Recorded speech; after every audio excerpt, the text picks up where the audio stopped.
অবশেষে ঘোষিত হলো বাংলাদেশের টি-20 বিশ্বকাপের স্কোয়াড।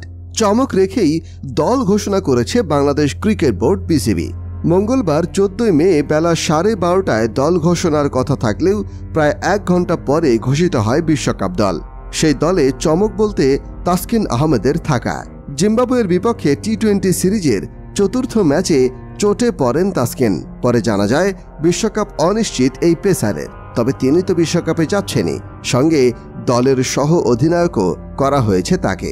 এছাড়া pace bowling allrounder Mohammad Saif Uddin ও তানজিম হাসান সাকিবের মধ্যে সাকিবকেই বেছে নিয়েছে নির্বাচকরা।